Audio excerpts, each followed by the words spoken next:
오늘 주실 말씀은 요한복음 18장 12절에서 27절까지 말씀입니다. 교독하겠습니다. 이에 군대와 천부장과 유대인의 아랫사람들이 예수를 잡아 결박하여 먼저 안나스에게로 끌고 가니 안나스는 그 해의 대제사장인 가야바의 장인이라. 가야바는 유대인들에게 한 사람이 백성을 위하여 죽는 것이 유익하다고 권고하던 자로라. 시몬 베드로와 또 다른 제자 한 사람이 예수를 따르니 이 제자는 대제사장과 아는 사람이라. 예수와 함께 대제사장의 집 뜰에 들어가고 베드로는 문 밖에 서 있는지라 대제사장을 아는 그 다른 제자가 나가서 문 지키는 여자에게 말하여 베드로를 데리고 들어오니 문 지키는 요종이 베드로에게 말하되 너도 이 사람의 제자 중 하나가 아니냐 하니 그가 말하되 나는 아니라 하고. 그때가 추운 고로 종과 아랫사람들이 불을 피우고 서서 쬐니 베드로도 함께 서서 쬐더라. 대제사장이 예수에게 그의 제자들과 그의 교훈에 대하여 물으니 예수께서 대답하시되 내가 드러내놓고 세상에 말하였노라. 모든 유대인들이 모이는 회당과 성전에서 항상 가르쳤고 은밀하게는 아무것도 말하지 아니하였거늘 어찌하여 내게 묻느냐. 내가 무슨 말을 하였는지 들은 자들에게 물어보라. 그들이 내가 하던 말을 아느니라. 이 말씀을 하심에 곁에 섰던 아랫사람 하나가 손으로 예수를 쳐 이르되 내가 대제사장에게 이같이 대답하느냐 하니 예수께서 대답하시되 내가 말을 잘못하였으면 그 잘못한 것을 증언하라. 바른 말을 하였으면 네가 어찌하여 나를 치느냐 하시더라. 안나스가 예수를 결박한 그대로 대제사장 가야바에게 보내니라. 시몬 베드로가 서서 불을 쬐더니 사람들이 묻되 너도 그 제자 중 하나가 아니냐. 베드로가 부인하여 이르되 나는 아니라 하니 대제사장의 종 하나는 베드로에게 귀를 잘린 사람의 친척이라. 이르되 내가 그 사람과 함께 동산에 있는 것을 내가 보지 아니하였느냐. 이에 베드로가 또 부인하니 곧 닭이 울더라. 아멘. 우리 속담에요, 자라보고 놀란 가슴 뭐 보고 놀라죠? 소뚜껑 보고 놀란다, 그런 말이 있죠. 이걸 네 글자로 뭐라고 표현할 수 있는지 아세요? 자라보고 놀란 가슴을 소뚜껑 봐도 화들짝 놀라는 걸 네 글자로 트라우마라고 합니다. 예, 트라우마.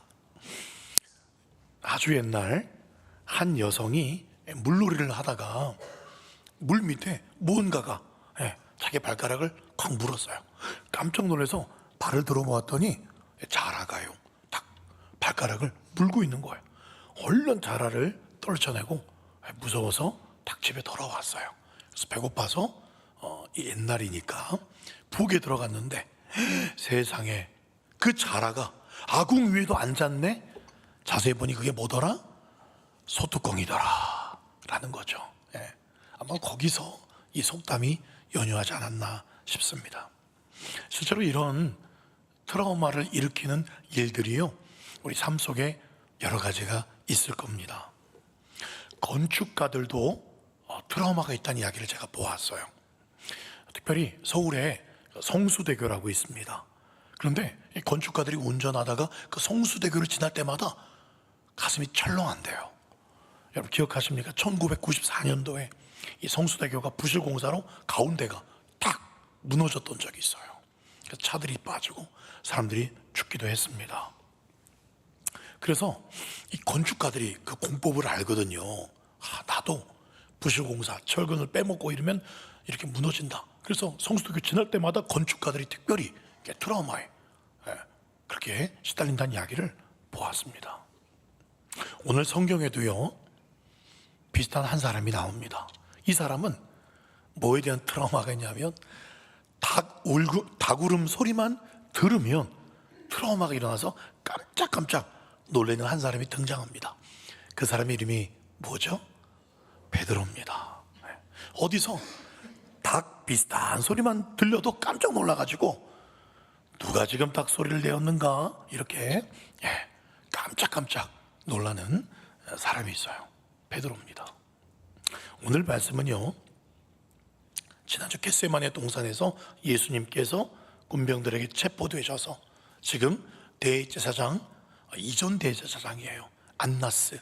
이전 대제사장 이제 가야바, 현재 대제사장은 가야바인데 그 가야바의 장인인 이전 대제사장 안나스 집에 지금 체포되어서 끌려왔습니다. 그리고 여기서도 지금 예수님이 신문을 받고 있으세요. 근데 신문한 사람은 아이러니하게도 이미 로마 황제로부터 이 대제사장직을 파면당한 불의했던 안나스예요. 신문할 자격도 없는 불의한 사람이 의인이신 예수님을 신문을 하고 있는 장면이에요. 그런데 참 이게 저도 만약 2000년 전에 그 현장에 가면 깜짝 놀랄까, 섬찟할 것 같아요. 뭐냐면 18장 22절에 그중에 아랫사람 종 중에 한 명이 예수님을 손으로 딱 쳤어요. 어디를 쳤을까요? 예수를 쳤다는 것은 예수님 어깨, 아유 대제사장 말인데 왜 그래 하면서 어깨를 이렇게 쳤을까요? 그런 편이 아니에요. 뒤에 보면 네가 감히 대제사장의 말에 그렇게 말하냐면서 딱 친 거예요. 아마 뺨을 쳤을 거라고 예상을 합니다. 혹은 주먹으로 머리를 강하게 쳤을 거라고 학자들은 예상을 합니다. 감히 하나님의 독생자를, 하나님과 같은 본체 되신 예수님을 피조물 주제에 손찌검을 하고 있어요. 상상할 수 없는 일이 지금 일어나고 있습니다. 이제 본격적으로 예수님은 순환을 당하기 시작합니다. 그런데 여러분, 이 순환 받으시는 예수님께서 많은 순환을 받죠. 채찍도 맞고 십자가에 못 박히시고 육신의 고통도 있겠지만 특별히 예수님의 마음을 아프게 하는 사건이 생기게 됩니다. 오늘 읽었던 내용처럼 수제자 베드로가 나는 예수님을 모른다라고 3번 부인한 사건이죠. 다른 육신의 고통도 자존심도 상하지만 나랑 함께 있었던 그 수제자 베드로가 예수를 모른다 한 정도가 아니에요. 마태복음 26장에 보니까요, 저주하며 맹세하여 나는 저 사람을 모른다, 저 예수를 알지 못한다라고 말을 한 겁니다. 좀 더 쉽게 말하면 내가 저 예수란 사람의 제자면 내 손에 장을 지진다, 내 생명을 걸고 나는 저 인간, 저 예수 저놈 난 모른다, 그렇게 말한 거예요. 그걸 쳐다보고 있어요. 예수님이 뒤에서, 앞에서 쳐다보고 있어요. 저 뒤를. 얼마나 예수님 마음이 아프셨을까요? 그래서 그런 말이 있는 것 같아요.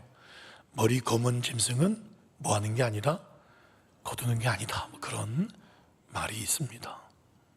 이때 예수님 마음은 어떠셨을까? 물론 우리가 아시는 대로 예수님은요, 이 베드로가 부인할 것 알고 계셨습니다. 3번 부인할 거라고 미리 베드로에게 말까지도 해주셨어요. 그럼에도 예수님은 알고 계셨지만 직접 베드로에게 그 모습을 그 현장에서 들으실 때, 보고 계셨을 때 얼마나 가슴이 아프셨겠습니까? 사람들도 버린 것, 그건 괜찮아요. 근데 베드로마저 예수님을 버려버린 거예요. 다 버린 겁니다. 여러분, 우리는 이 대목을 읽을 때마다 참 베드로에게 실망을 합니다. 어떻게 3년 동안 그 수많은 기적을 예수님 바로 옆에서 보았잖아요. 그리고 자기도 예수님과 함께 무리를 걸었어요. 그리고 자신의 입으로 예수님은 그리스도시요 살아계신 하나님의 아들이라고 그렇게까지 이야기했지 않습니까? 그랬던 수제자가 어떻게 예수님을 부인할 수 있느냐? 우리는 참 읽을 때마다 안타까운 생각이 듭니다. 그럼 우리는 어땠을까요? 그 현장에 우리가 있었다면, 우리도 곧 그 예수를 인정했다가는, 안다고 했다가는 죽임당한다면 여러분 어떻게 말했겠습니까? 여러분 도대체 베드로의 무엇이 문제였을까요? 무엇이 이렇게 예수님을 저주하면서까지 모른다고 하게 만들었을까? 오늘 그 이유와 함께 베드로가 어떻게 다시 예수님의 위대한 사도로 쓰임받을 수 있게 되었는가, 그 이유를 살펴보면서 은혜를 나누고자 합니다. 첫 번째, 베드로가 실패한 이유는요, 한번 따라 하시겠습니까? 깨어있지 못했기 때문이다. 마가복음 14장입니다. 말씀하시되, 예수님의 말씀이죠. 내 마음이 심히 고민하여 죽게 되었단다. 제자들, 특별히 베드로, 요한, 야고보, 너희는 여기 머물러 내 옆에서 깨어있으라 라고 겟세마네 동산에서 친히 제자들에게 부탁을 하셨어요. 깨어있으라. 그런데 깨어있지 못했죠. 뭘 깨어있지 못했습니까? 기도를 깨어있지 못한 겁니다. 마가복음 14장 37절에 보십시오. 예수님이 돌아오사 제자들이 자는 것을 보시고 베드로에게 말씀하시되, 시몬아, 자느냐? 내가 한 시간도 깨어있을 수 없더냐 라고 말씀하고 있어요. 정말 믿음의 사람들이 왜 실패하고 넘어질까? 정말 기도해야 될 때 기도하지 못하기 때문에, 기도하지 못했기 때문에, 기도를 심지 못했기 때문에 넘어지는 건 아닐까요? 기도가 익숙해 있지 않아요. 여러분, 대통령 경호하는 경호원들을 보면 텔레비전에서 가끔 그런 걸 보잖아요. 아주 옛날 영상인데 박정희 대통령 어디 체육관에서 연설하는데 그렇게 저격하는 소리 딱 들리자마자 그 흑백 영상에 보니까 경호원이 바로 뛰어나오더라고요. 우리 같았으면 어떻게 했으면 총소리 나면 바로 엎드리거나 도망갔겠죠. 그런데 총소리가 들리면 경호원들은 오히려 총소리가 나는 쪽으로 자기를 던져요. 그리고 대통령을 보호하고 자기가 총 맞을 그런 자세를 취합니다. 그런 장면이 전에 트럼프가 또 저격당할 때도 보니까 막 그렇게 경호원들이 막 오히려 감싸지 않습니까? 자기가 총알 맞이 들려고. 여러분, 저는 아무리 제가 경호원 저는 못할 것 같아요. 어떻게 경호원은 그럴 수 있을까요? 자기가 죽을 수도 있잖아요. 만약에 그렇게 뛰어들지 않으면 아마 감봉되거나 경호원에 잘리거나 혹은 직무유기했다고 감옥에 갈 수도 있겠죠. 그렇지만 살고 싶지 않습니까? 그게 우리의 본성 아닙니까? 그런데 경호원들은 오히려 총 맞으려고 뛰어들어요. 어떻게 이게 가능할까요? 그렇게 훈련받았기 때문에 그래요. 그들도 두려워요. 죽을 수 있다는 생각이 들지만 워낙 총소리 들리면 빵 하면 바로 뛰어드는 걸 하루에도 수십 번씩 늘 연습하니까 그냥 총소리 빵 들리면 자연스럽게 그냥 뛰어드는 거예요. 아프겠다, 나 죽을 수도 있겠다, 그런 생각하는 게 아니라 그 훈련 때문에 몸이 자동으로 나오는 거예요. 여러분, 기도도 마찬가지 아닐까요? 기도도 마찬가지 아닐까요? 자동적으로 기도가 나오는, 몸이 정말 기도로 훈련된 사람들은 기도를 한다는 거예요. 주님의 이름을 부른다는 거죠. 제가 대학생 시절인데요, 나이 드신 저희 어머니, 또 저희 어머님의 언니들, 이모님들이죠. 그 이모님들을 모시고 아주 옛날이에요, 놀이동산에 간 적이 있었습니다. 근데 이모님들이 저희 어머니를 비롯해서 그 놀이동산에 바이킹이라고 있죠, 배가 흔들리는 거, 이걸 아무도 안 타보셨다는 거예요. 그래서 제가 괜히 이모님들을 놀리고 싶어가지고 이거 하나도 안 무섭다고, 하나도 안 무섭다고 가짜로 설득해가지고 태웠어요. 저는 밑에서 지켜보고 있었죠. 배가 살살 이렇게 움직일 때는 이모님들, 저희 어머니하고 아이고 재밌다 이렇게 하고 계시다가 점점 여기 뒤집어져요. 이렇게 되니까 봤거든요. 거기 밑에 사람 다 들었어요. 이모님들 입에서 동시에 비명이 나오는데 뭐라고 비명 질렀을까요? 맞습니다. 주여! 사진 찍어놓은 것도 있어요. 저희 어머님이 바이킹에서 이렇게 기도하는 모습이 사진이 그대로 남아 있습니다. 제 속으로, 야, 역시 기도하시는 이모님들은 다르시구나, 기도하는 분들은 다르시구나. 예전에 보면 제가 어렸을 때 참 교회에 우리 권사님들 또 집사님들 보면 누가 어려운 일을 당했다면 아이고 주여, 아이고 주여, 또 어떤 어려운 상황을 보면 아이고 주여, 그렇게 주여 주여 늘 주여 주여 하시더라고요. 저는 솔직히 어렸을 때 아유 저거 그냥 너무 자기 믿음 좋은 것처럼 그렇게 주여 주여 일부러 보이려고 저러는 거 아니야? 저는 사실 그렇게 좋아 보이지 않았습니다. 괜히 믿음 좋은 것처럼 보이는 거 아니야? 그런 생각이 들었던 적이 있었어요. 그런데 시간이 흐르고 요즘 세대를 보면 누가 아이고 그 사람 그렇게 힘들다더라 그런 이야기를 들으면 아 정말? 아이고 어떡하나 큰일 났네 아이고 불쌍해라 이렇게 하지 아이고 주여 그렇게 하는 분들을 잘 못 보는 것 같아요. 억지로라도 일부러라도 어떤 상황에 딱 보면 아이고야 큰일 났다 아이고머니 나 어떡하나 그런 얘기를 하지만 주여 그렇게 하는 모습이 요즘엔 참 희귀해진 것 같아요. 그만큼 예전만큼 정말 우리 믿음의 선배 우리 부모 할아버지 할머니 그 세대 때처럼 기도가 일상화되지 않고 있구나. 앉으면 기도 서면 기도 교면 기도 하면 기도. 그러니까 늘 입이 그게 저는 어렸을 때 그 부모님들이 그렇게 하셨던 주여 주여가 가짜가 아니라는 걸 지금이야 느낍니다. 그게 늘 생활화되어 있으니까 언제든지 기도가 튀어나오는구나.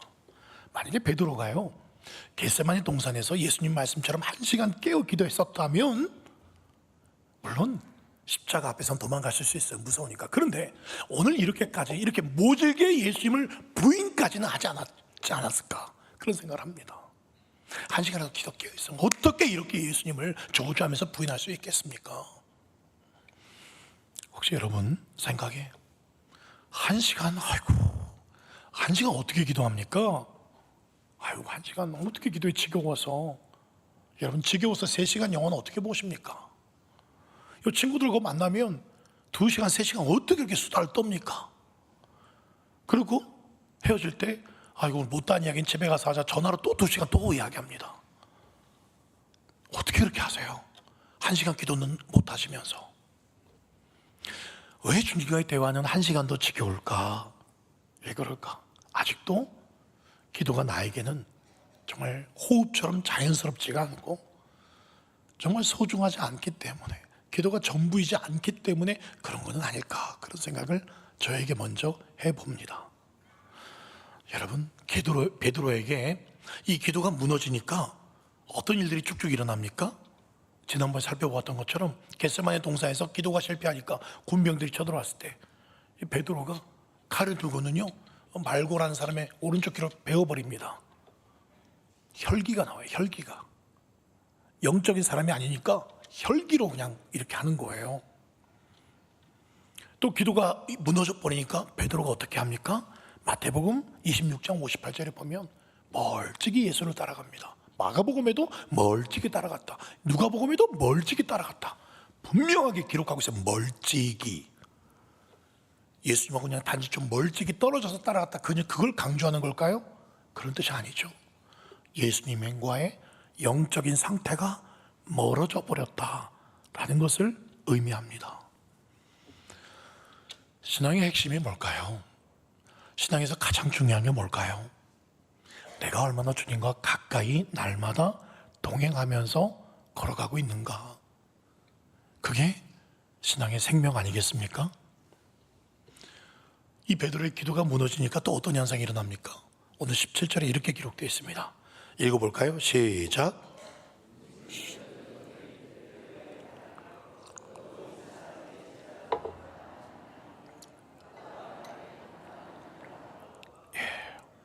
지금 누가 베드로에게 말하냐면 지금 군병이 협박하는 게 아니고 너 그때 계속 너 이렇게 한 게 아니에요. 그냥 문지키는 힘없는 여종이 당신 그때 제자였던 것 같은데 하니까 베드로가 무슨 소리 하고 있어가 아니라 이 여종에게 두려움을 느꼈어요. 그래서 갑자기 이 여종의 그 말이 전둥처럼 들리는 거예요. 완전히 두려움에 휩싸여 버렸어요. 아니야 나 아니야 이렇게 한 거예요. 기도에 실패하니까 하나님보다도 사람이 더 무서워지기 시작합니다. 기도가 무너지니까 현실이 더 커 보여요. 도대체 그러면 베드로가 기도가 무너져서 이렇게 됐다고 하는데, 그럼 기도는 왜 안 하게 되었을까? 왜 베드로가 기도에 무너지게 되었을까? 왜 잠을 자버렸을까? 이유가 뭘까요? 기도하지 않아도 어쩌면 자신이 있었기 때문 아닐까요? 자기 자아가 너무도 컸어요. 나 뭐 이런 기도 안 해도 나는 믿음 좋아. 나 수치자야. 예수님 말씀 내가 많이 알고 있어. 교만했기 때문에 난 기도 안 해도 돼. 난 뭐 좀 자고 조금만 기도하고 그냥 뭐 기도 한 척만 해도 돼 나는. 그렇게 생각했기 때문 아닐까요? 마가복음 14장 30절 말씀 보십시오. 예수께서 이르시되 내가 진실로 내게 이르노니 오늘 이 밤 닭이 두 번 울기 전에 내가 세 번 나를 부인하리라. 지금 예수님께서 미리 베드로에게 가르쳐 주셨습니다. 근데 베드로가요 뭐라고 대답하십니까? 31절에 보시면요, 내가 주와 함께 죽을지언정 주를 부인하지 않습니다 라고 말을 해요. 예수님은 전지전능하신 분이세요. 능력자세요. 예수님이 하신 말씀은 진리입니다. 진실이에요. 베드로 너 이렇게 될 거야 라고 말하시면 그대로 되는 겁니다. 예수님 말씀은 정확해요. 그런데 베드로가 자기가 아니라 그래.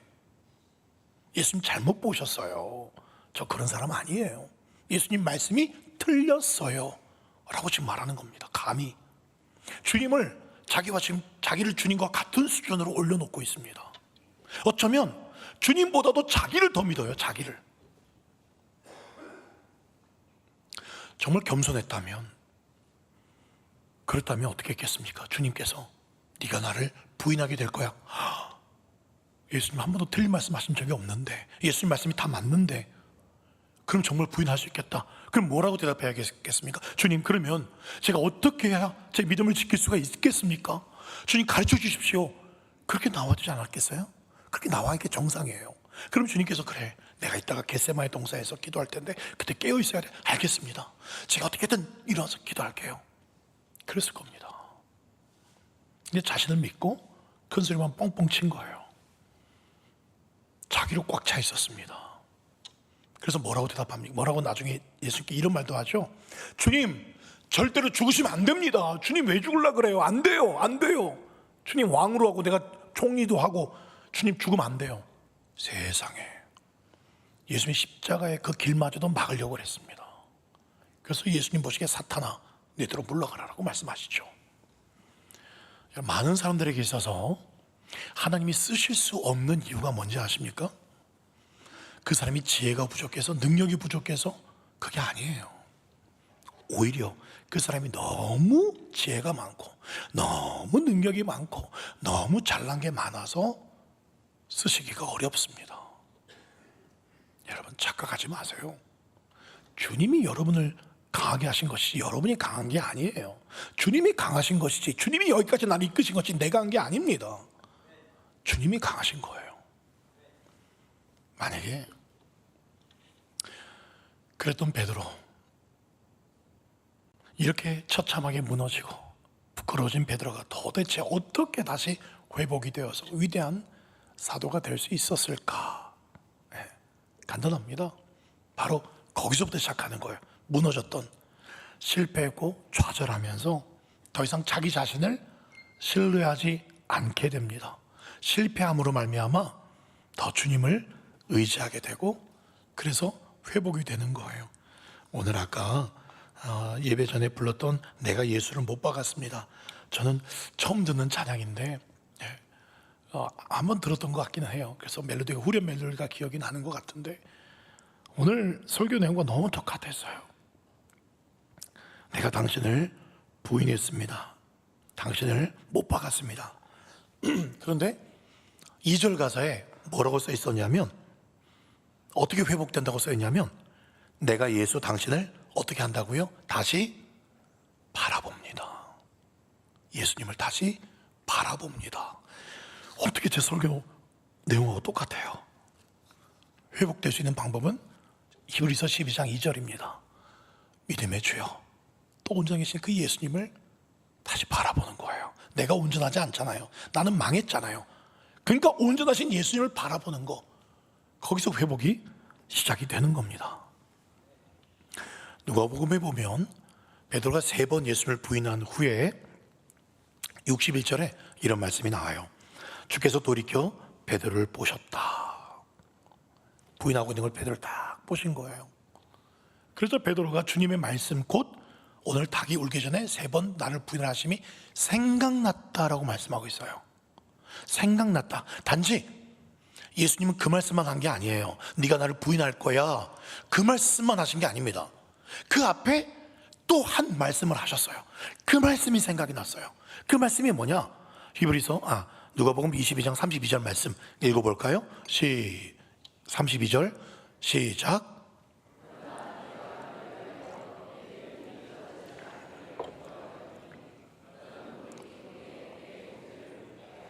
바로 저겁니다. 바로 저겁니다. 보십시오. 베드로야, 네가 나를 부인할 거야. 그런데 부인해서 네가 완전히 좌절하고 낙담하고 믿음이 떨어지지 않기를 내가 기도했어 라고 미리 말씀해 주세요. 그리고 너는 돌이키게 될 거야.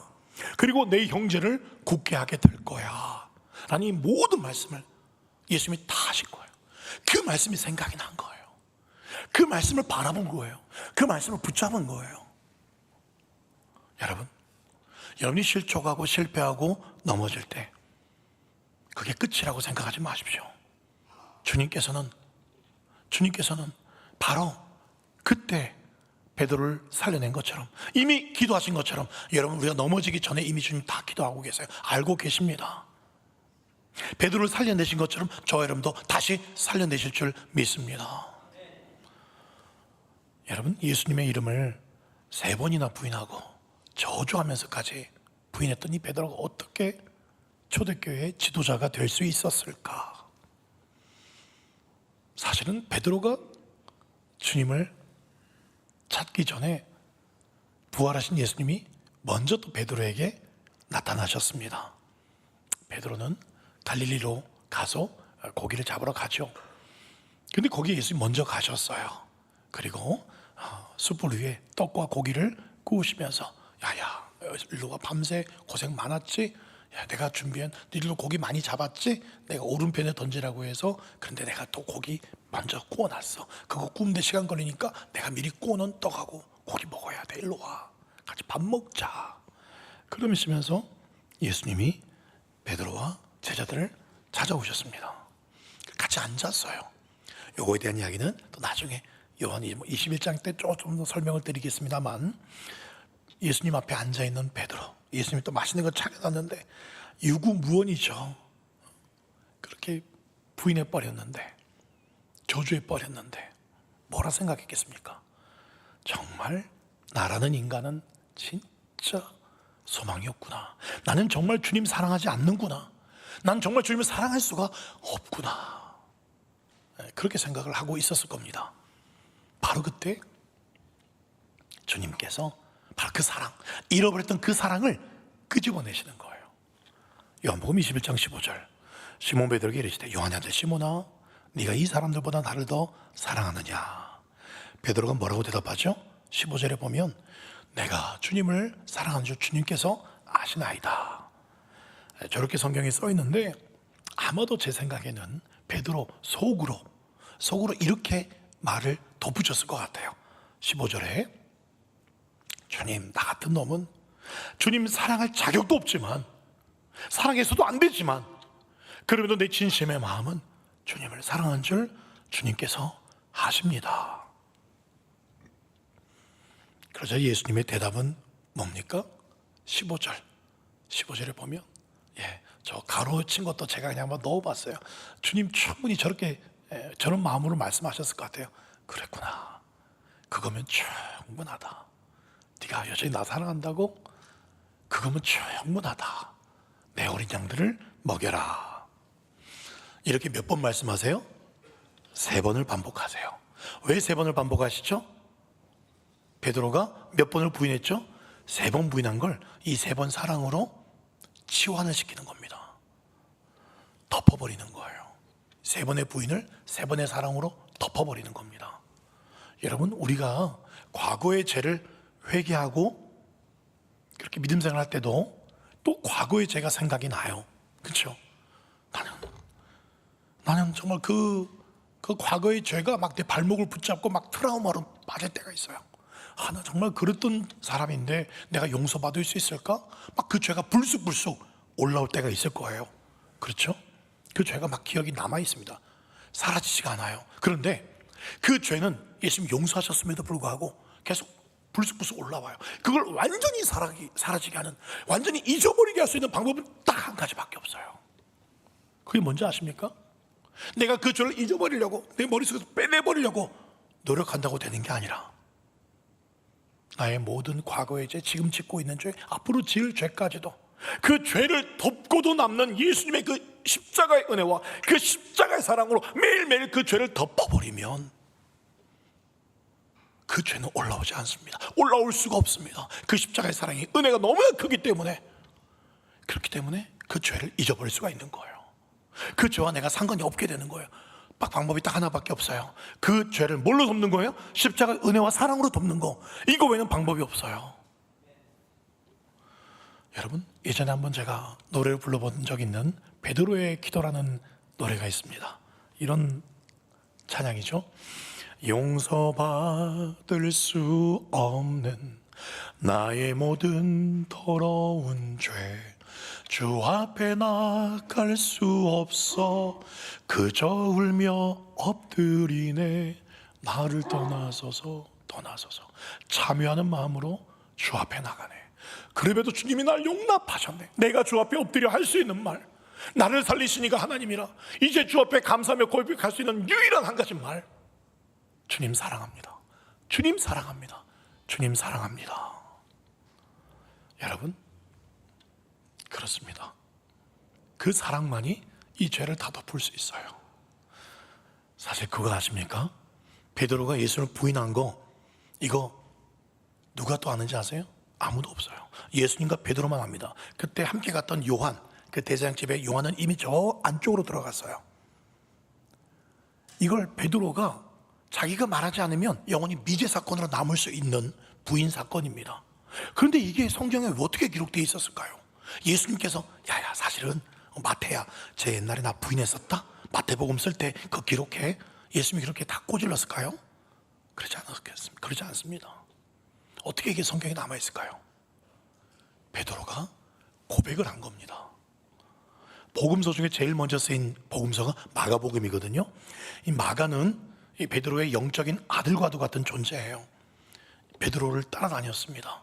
예전에는 바울도 따라다녔죠. 그러다가 선교 실패도 한 적도 있었는데, 마가가 사실 예수님 일대 3년여간 따라다닌 적 없어요. 가끔씩은 본 적이 있지만 이렇게 베드로처럼 예수님 모든 일거수일투족을 본 적이 없습니다. 근데 어떻게 마가복음을 썼을까? 바로 자기 영적 아버지인 베드로에게 이 모든 걸 들어서 쓴 겁니다. 베드로가 마가한테 말을 해요. 마가야, 내가 불러주는 대로 그대로 다 써라 하면서 예수님이 태어난 이야기부터 시작해서 쭉쭉 예수님의 모든 일대기를 다 이야기하다가, 그리고 예수님 십자가 지시기 직전에 바로 이 대제사장 집에서 일어난 일을 이야기해 줍니다. 마가야 있잖아, 사실 나는 예수님 십자가 지시기 직전에 예수님을 모른다고 저주하면서 3번이나 부인한 적이 있었어. 예수님을 배반했지, 저주했지. 그럼에도 불구하고 나는 이렇게 주님 손에 붙들림바 되어서 귀하게 쓰임받는 종이 되었단다. 바로 이거를 베드로가 말하고 싶었던 거예요. 바로 이것. 그때 부인했던 그 이야기가 중요한 게 아니라, 그럼에도 불구하고 주님이 나를 십자가의 은혜로 사랑으로 덮어주셔서 내가 이렇게 쓰임받고 있단다, 이거 말해주려고 그 부끄러운 치부를 다 드러낸 겁니다. 마찬가지야. 마가야, 너도 바울과 함께 하다가 선교 실패했던 적이 있었지, 실패한 적이 있었지. 괜찮아.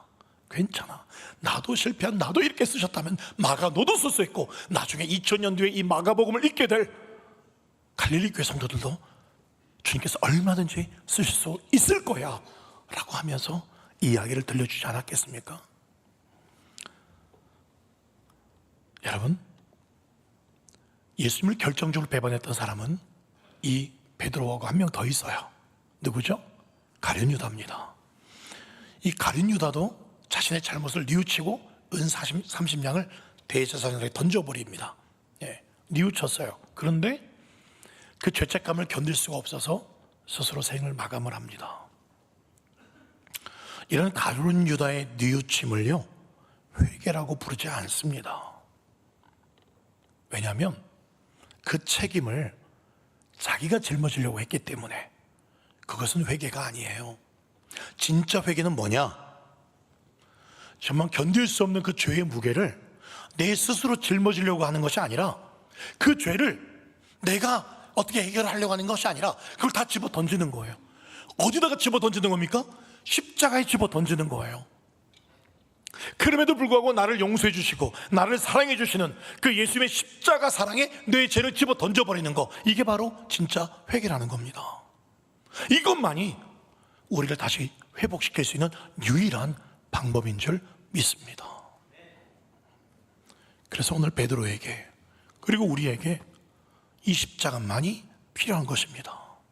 그 누구도 예수님의 십자가 보혈 아니면 하나님께 나아갈 수가 없는 거예요. 기도도 넘어졌죠. 기도도 못했죠. 여러분, 기도마저 못할 수 있어요. 기도 못한 이유가 자아가 많이 있어서 자아가 꽉 찰 수도 있어요. 기도 못하고 자아 꽉 차고 아무 소망이 없어요. 우린 넘어질 수밖에 없어요. 실패할 수밖에 없어요. 그럼에도 불구하고 예수 십자가면 된다, 예수 십자가 사랑이면 된다, 이게 복음이에요.